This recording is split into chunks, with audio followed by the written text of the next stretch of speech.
Welcome to the AI for Career Success video overview by Curt Robbins, where we help you get smarter than your competition.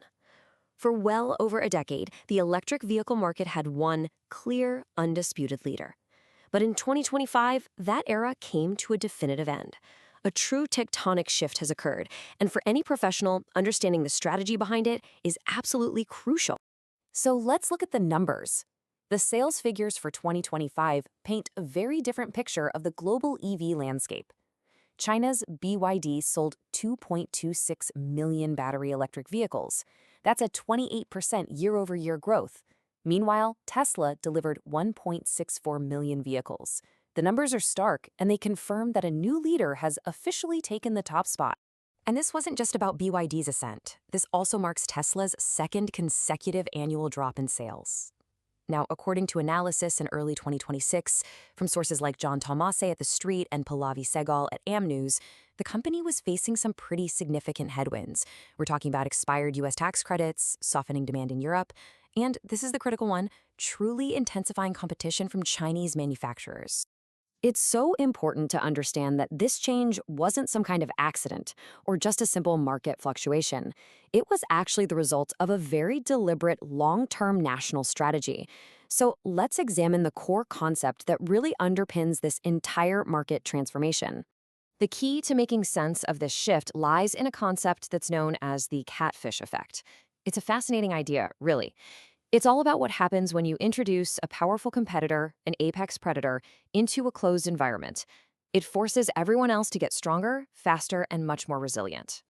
This quote just illustrates the strategy perfectly. Analyst Abhishek Nair framed it this way in a LinkedIn post. When Tesla was invited to build its gigafactory in Shanghai, Beijing wasn't just welcoming another automaker. It was intentionally introducing a catalyst, a catfish, to basically jolt its domestic companies into radical improvement. So, in more formal terms, the catfish effect is a strategic industrial policy.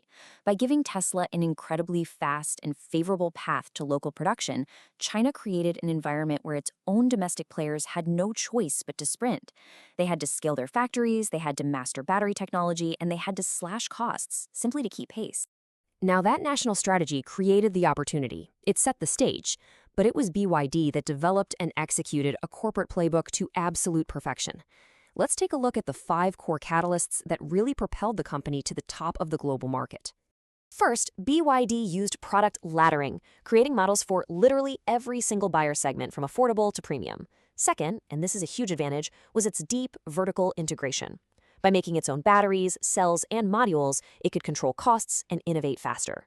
Third, it leveraged the massive scale of its home market in China. Fourth, an aggressive export push amplified its volume. And finally, its competitive pricing and constant, rapid model refreshes put immense pressure on every rival.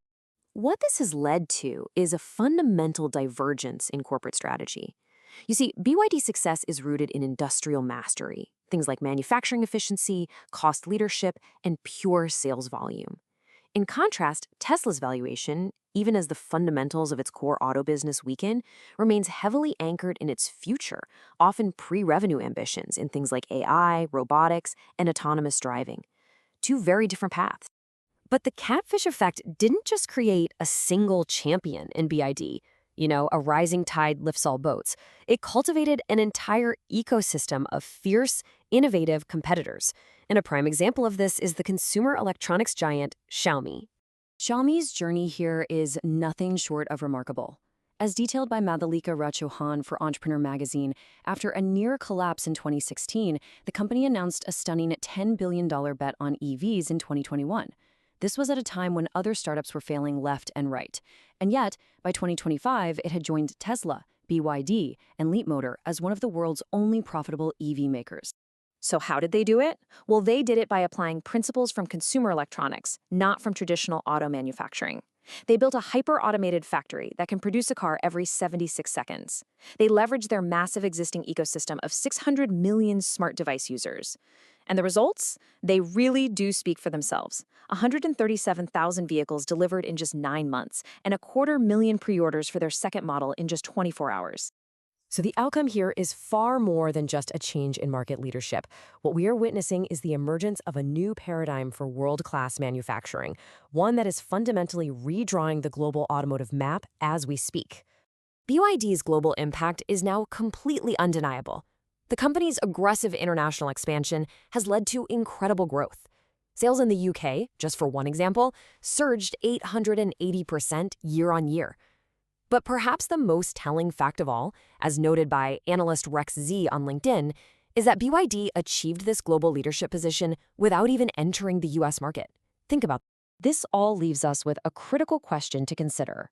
Are we witnessing the rise of a completely new global manufacturing playbook?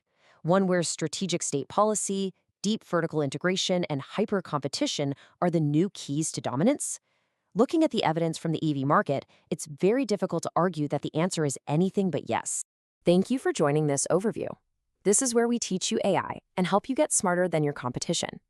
We encourage you to subscribe to the AI for Career Success YouTube channel. And please do like, comment, and share this video. It truly helps us reach a wider audience.